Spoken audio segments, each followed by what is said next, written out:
साक्षी मलिक किस तरीके से मेरे से लपटी पड़ी है, किस तरीके से लपटी पड़ी है। अगर उस फोटो को तो आप देखिए कि क्या मैं पकड़ रहा था मेरी कमर की वो पकड़ रही थी मेरी कमर, किस प्रकार से। फिर उन्होंने सुरक्षा मांगा, कोर्ट ने कहा ठीक है। पहले नाबालिग के मांगा, कोर्ट ने कहा ठीक। फिर उन्होंने कहा सबको, कहा ठीक, सुरक्षा भी मिल गई और FIR भी दर्ज हो गई। तो अब ये क्यों धरने पर बैठे हैं? ये धरने पर इसलिए बैठे हैं कि ये स्वयं नहीं जानते हैं कि इनको जाना कहाँ है। इनको अपनी मंजिल पता ही नहीं है कि जाना कहाँ है। बीजेपी सांसद ब्रजभूषण शरण सिंह गोंडा में हैं। इन पर FIR हुई है, बावजूद इसके इनके कॉन्फिडेंस में कोई कमी नहीं है। लगातार अपने क्षेत्र में घूम रहे हैं, न्योता और शादियों में भी जा रहे हैं। इस वक्त गोंडा के गांव में हम उनके साथ मौजूद हैं। ब्रजभूषण जी, स्वागत है आपका। ये बताइए कि जिस तरीके से अभी तक लगातार धरना चल रहा है, आपके खिलाफ जो तमाम बातें हैं, आप इस्तीफा दें, आप हटें पद से, आप पर मुकदमे दर्ज हों, आपके खिलाफ मामले दर्ज हो, आप इसको किस तरीके से अभी देख रहे हैं? देखिए, 18 जनवरी को जब ये पहली बार जंतर मंतर पर आए थे तो इनकी मांग थी कि फेडरेशन के अध्यक्ष अपना इस्तीफा दे दे तो मेरा धरना समाप्त हो जाएगा। 4 बजे ये प्रकरण यौन उत्पीड़न में तब्दील हो गया और फिर इन्हीं के मांग पर भारत सरकार ने 2 कमेटी बनाई। एक सेक्सुअल हरासमेंट के संबंध में 2 कमेटी बनाई। एक सरकार ने, जिसमें एक खिलाड़ी शामिल थे, और एक IO ने।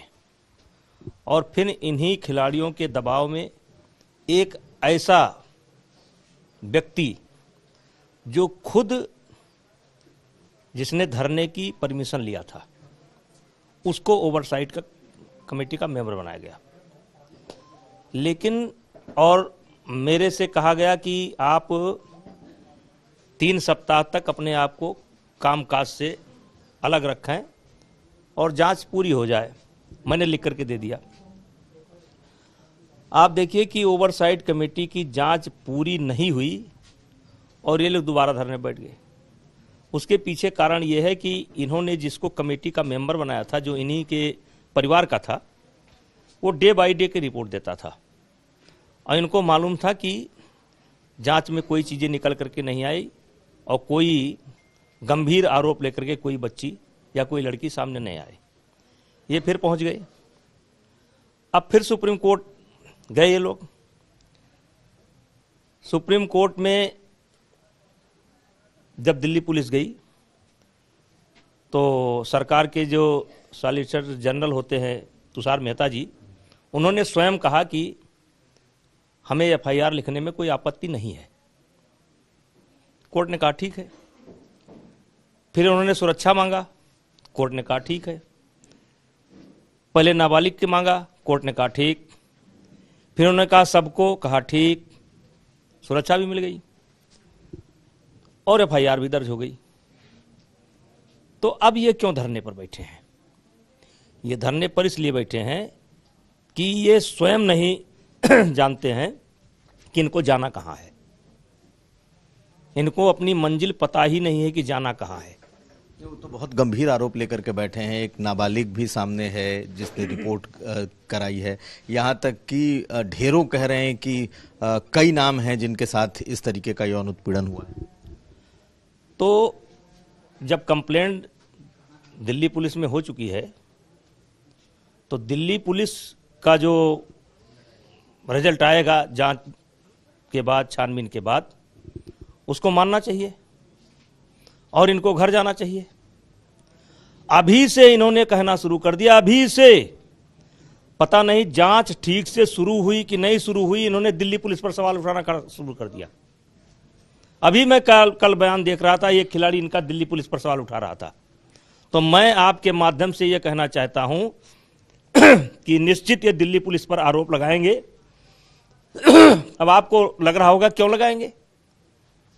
क्योंकि मामला तो बहुत गंभीर है, बड़ा भयानक है, खतरनाक है, बहुत गंभीर है।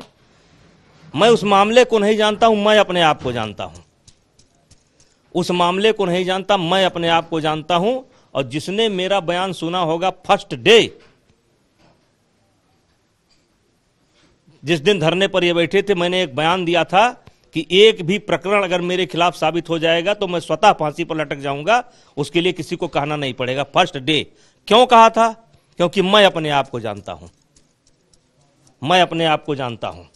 जितने भी आरोप लगाए गए हैं सब जो स्टेडियम के, एक भी आरोप बंद कमरे के नहीं है, क्योंकि अब तो आरोप सामने है, एक भी बंद कमरे के नहीं है। कहीं 2000 आदमी के बीच में है, कहीं 3000 आदमी के बीच में है, कहीं 1000 आदमी के बीच में है। और अगर फोटो की बात करते हैं कि फोटो खिंचाया, ज्यादातर फोटो की बात आई है, तो मैं एक खिलाड़ी का 10-10 फोटो दे रहा हूं। 2018 के एशियन गेम्स में मेडल मिला था जकार्ता में मिला था, मुझे याद नहीं एग्जैक्ट की, जकार्ता याद है और गेम याद है, गोल्ड मेडल मिला था। साक्षी मलिक किस तरीके से मेरे से लपटी पड़ी है, किस तरीके से लपटी पड़ी है। अगर उस फोटो को तो आप देखिए कि क्या मैं पकड़ रहा था मेरी कमर की, वो पकड़ रही थी मेरी कमर, किस प्रकार से। तो जब आपको इतनी नफरत है मुझसे, तो आप कैसे ये ऐसा व्यवहार मेरे साथ कर सकते हैं कि इस तरीके से मेरे साथ फोटो ले सकते हैं। साक्षी मलिक की एक भी तस्वीर आज मार्केट में है, किसी ने निकाल करके दिया है। तो वही साक्षी मलिक तो बैठ गई हैं धरने पर। अब इसके लिए हम क्या कर सकते हैं? इसमें हमारा क्या दोष है? इसमें आरोप भी उनके गंभीर है। और ये नाबालिग कौन है? नाबालिग का नाम पता हमको भी नहीं मालूम है, और कोर्ट ने ऐसा करके रखा भी है, उसका कुछ नाम रखा है XYZ। नाबालिग कौन है मुझे पता नहीं है।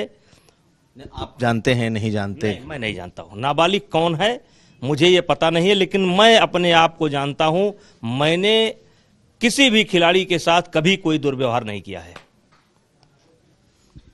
बार बार सवाल ये उठ रहा है कि जब इतने गंभीर सवाल आप पर उठ रहे हैं तो आप इस्तीफा दे दें, और इस्तीफा दे देंगे तो इनका इस्तीफा अगर आप दे देते हैं तो बहुत सारी चीजें अपने आप खत्म हो जाएंगी। देखिए, आपकी चैनल पर ही सुधीर चौधरी जी ने ये बात कही थी, तो मैंने उनसे कहा था कि देखिए, इस्तीफा इनका उद्देश्य नहीं है। और मैंने ये भी कहा था कि अगर मैं कहूंगा कि इस्तीफा दे रहा हूं, तो ये कहेंगे इनका कार्यकाल समाप्त हो चुका है। और ये सत्य है कि मेरा कार्यकाल तब तक बचा है जब तक चुनाव नहीं होता है। और 7 मई को चुनाव होना था, सरकार ने रोक दिया। चुनाव हो जाता 7 मई को, अपने आप हट जाता। और चौथा चुनाव मैं लड़ नहीं सकता, क्योंकि जो स्पोर्ट्स कोर्ट के अंदर 3 बार अगर कोई चुनाव लड़ता है तो वो चौथी बार चुनाव नहीं लड़ सकता है। मैं चुनाव लड़ भी नहीं सकता। मैंने इस बात को कह भी दिया था कि मैं चुनाव नहीं लड़ रहा हूं। तो इस्तीफा इनका मकसद नहीं है। और फिर आपके चैनल के माध्यम से कह रहा हूं, पहली बार आप ही के चैनल को मैंने कहा था कि आप उनको गाड़ी पर बैठा दो, वो अपने घर जाएं, इस्तीफा आपको दे रहा हूं। तो हमें क्यों? आप इस्तीफा तो जहां उचित फोरम है वहां दे दीजिए, या पार्टी को आप, अगर आपको लगता है कि पार्टी से इस्तीफा मांग रहे हैं तो पार्टी को दे दीजिए। ऐसा नहीं है, ऐसा नहीं। देखिए, ऐसा प्रकरण है, जब पहली बार मैंने कहा था अपराधी बनकर इस्तीफा नहीं दूंगा। ये कोई बहुत बड़ा पद नहीं है। मेरा शौक था, मैं खेल में आया, जो कर सकता था किया, अच्छा किया, बुरा किया, जो कर सकता था किया। और आज ये खिलाड़ी जो आरोप लेकर के मेरे सामने आए हैं, क्या 16 जनवरी के 18 जनवरी के पहले एक भी इनकी शिकायत खेल मंत्रालय के पास हो, एक भी शिकायत इनकी पुलिस के पास हो, एक भी शिकायत इनकी साई के पास हो?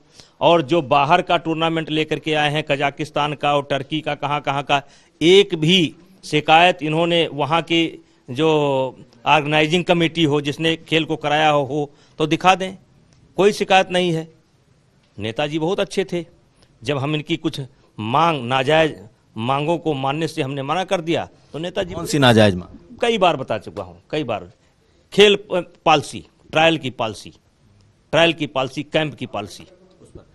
एक बात ये कही जा रही है कि चूंकि आप बीजेपी के सांसद भी हैं, इतने लंबे समय से सांसद हैं, सपा में भी रहे, आप पर क्या पार्टी का कोई दबाव नहीं है? पार्टी ने आपको कुछ नहीं कहा इस मुद्दे पर, जबकि कहा यह जा रहा है कि आरोप बहुत गंभीर। पार्टी को हमसे कुछ कहने की आवश्यकता नहीं है। और जिस दिन हमारी पार्टी कह देगी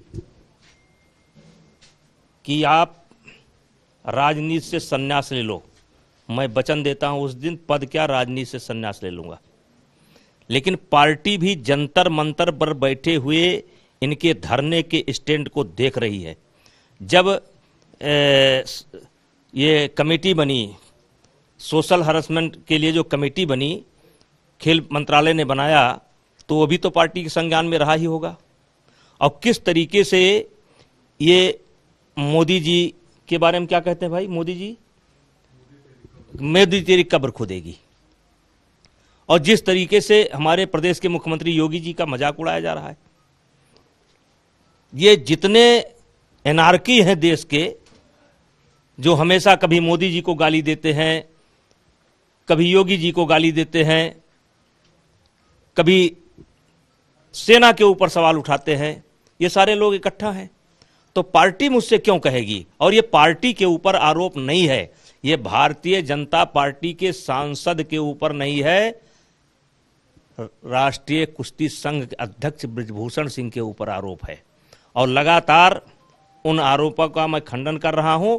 और पार्टी क्या, आज पूरा देश ये देख रहा है कि कितने गलत तरीके से, कितने भद्दे तरीके से आज 4 महीने से लगातार 3 महीने 4 महीने से मुझे गालियां मिल रही हैं।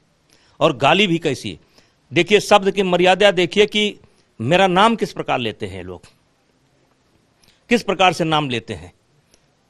और पहले किस प्रकार से लेते थे, आज किस प्रकार से लेते हैं। पहले अध्यक्ष जी कहते थे, नेताजी कहते थे, बृजभूषण जी कह सकते थे, सांसद जी कह सकते हैं, अध्यक्ष जी कह सकते हैं। और जिस तरीके से नाम ले करके, क्या मेरे समर्थक नहीं है? आपको पता होना चाहिए, मेरा यहां बैठा हुआ कोई समर्थक इनके ऊपर मुकदमा लिखा सकता है। केवल मैं ही नहीं मुकदमा नहीं लिखा सकता हूं, मेरा कोई, क्योंकि सब आहत हो रहे हैं। आप एक्ट जाकर के देख लीजिए, कानून जाकर के देख लीजिए, कानून कहता है कि मेरी जगह पर मेरा समर्थक भी जाकर के मुकदमा लिखा सकता है, क्योंकि वो आहत हो रहा है। लेकिन फिर भी मैंने रोक करके रखा है।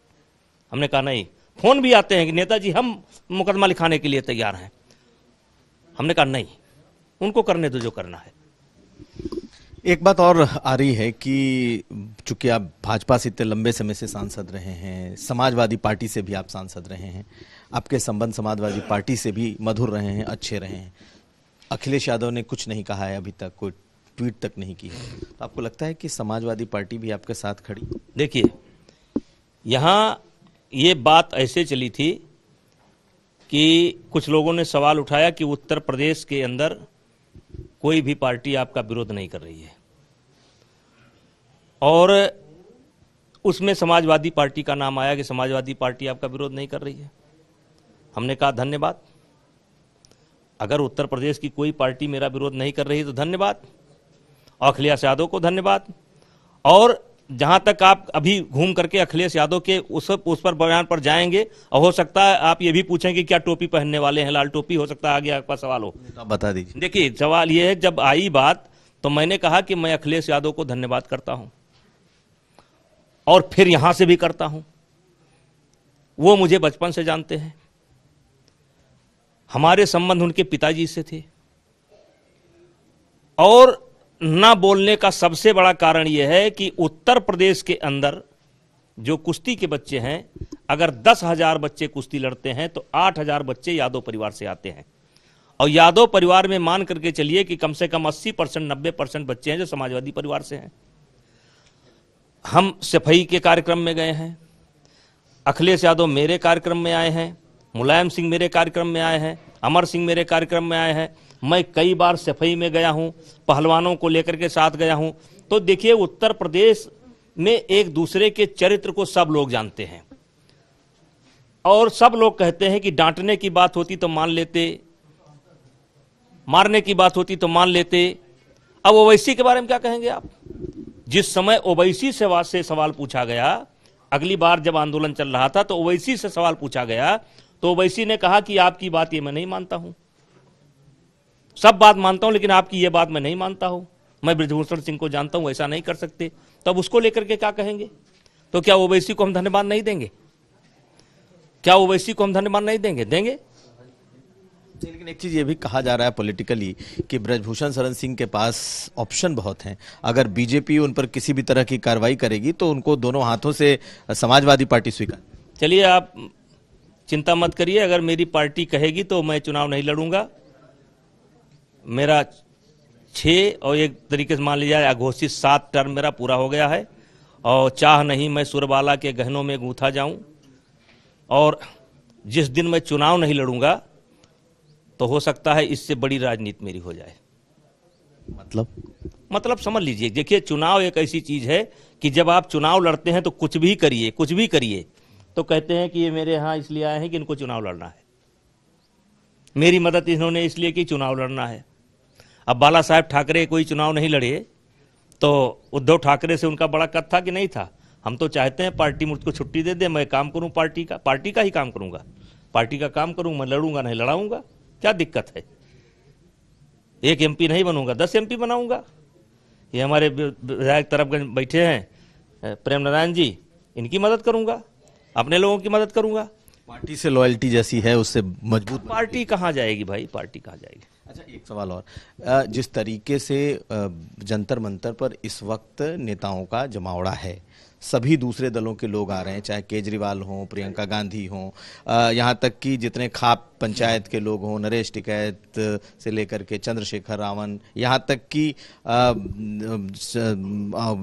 RLD के भी जो नेता हैं वो भी पहुंच रहे हैं। तो आपको लग नहीं रहा एक तरह का बहुत बड़ा नैतिक दबाव आपके ऊपर बन रहा है?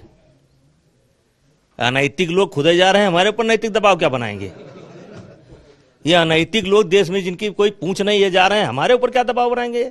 इनका कोई दबाव नहीं है। आपके चूंकि आप इतनी दूर से आए हैं, मेरा इंटरव्यू ले रहे हैं, आपने सवाल किया, मैंने जवाब दिया।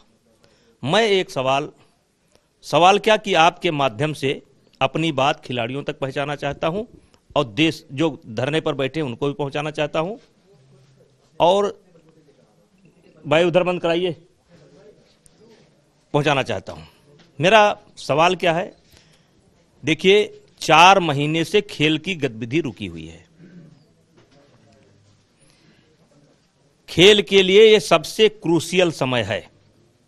इसी साल एशियन गेम्स होने हैं, इसी साल ओलंपिक का ट्रायल होना है, सारी गतिविधि खेल की बंद है, लड़कियों का कैंप बंद है, लड़कों का कैंप बंद है, और ये तो जंतर मंतर पर प्रैक्टिस कर रहे हैं।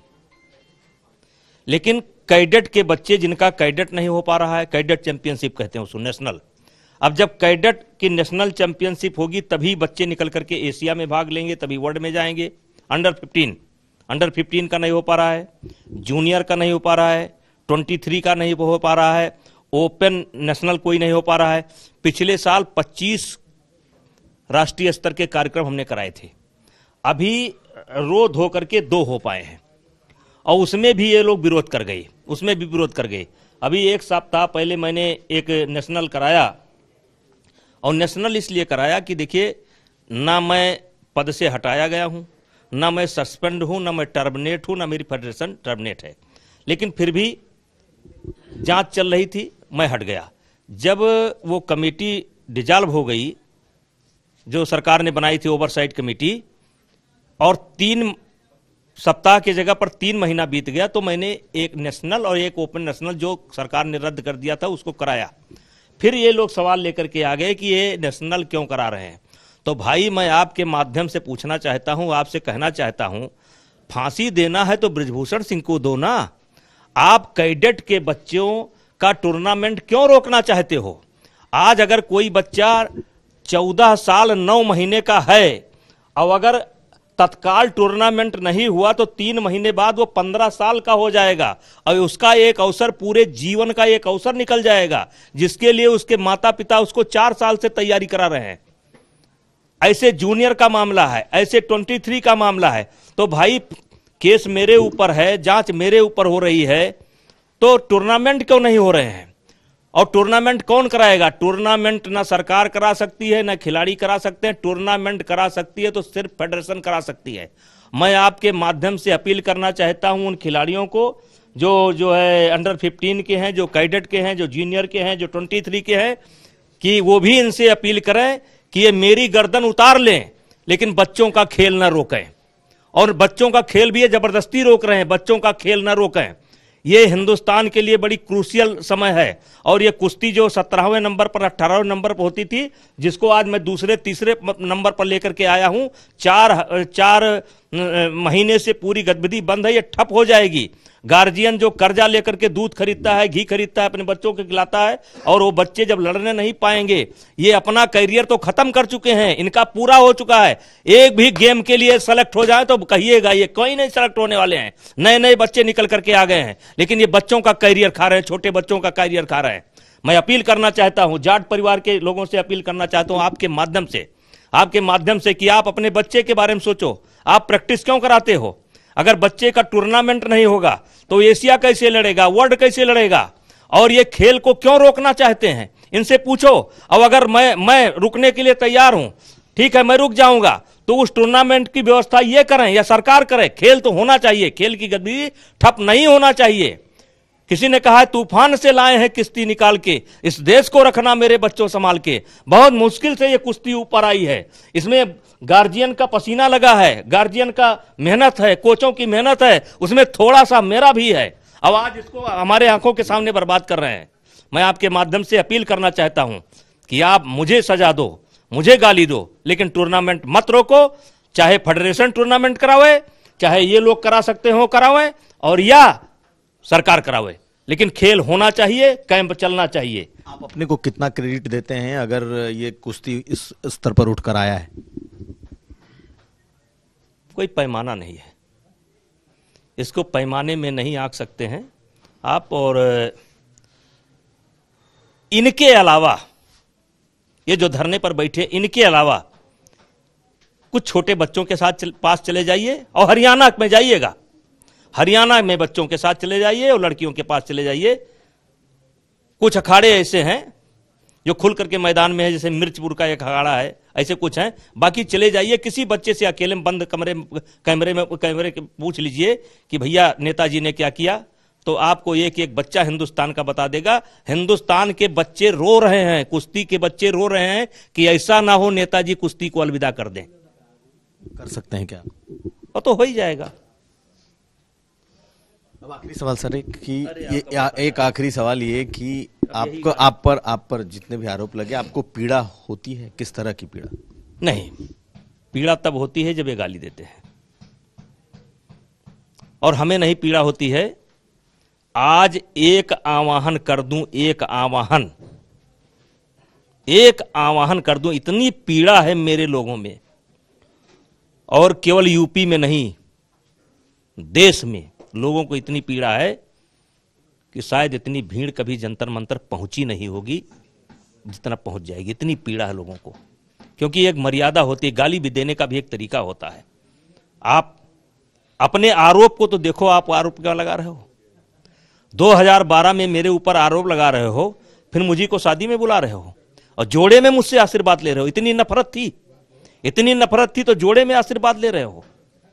आप अपने मां के सहित आती हैं, हमारे परिवार वाले, हमारे रिश्तेदार आपको विदाई करते हैं, मतलब जैसे जो परंपरा है कि जाने लगे तो बेटी आई है तो उसके हाथ पर कुछ रखा जाए।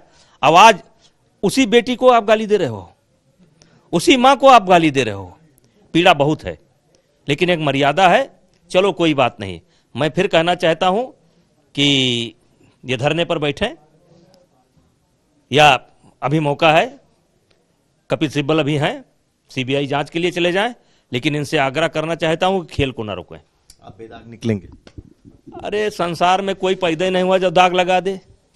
बेदाग क्या होता है? दाग क्या ऐसे रहेगा, ज्यों की त्यों धय दीनी चुनरिया, कबीर दास ने ऐसी ओढ़ी है, ऐसे सफेद सफेद रहेगा। बहुत शुक्रिया आज तक से बात करने के लिए। हमारे साथ थे ब्रजभूषण शरण सिंह, और इन्होंने खुलकर अपनी बात रखी। पीड़ा बहुत है, ये इन्होंने जता दिया।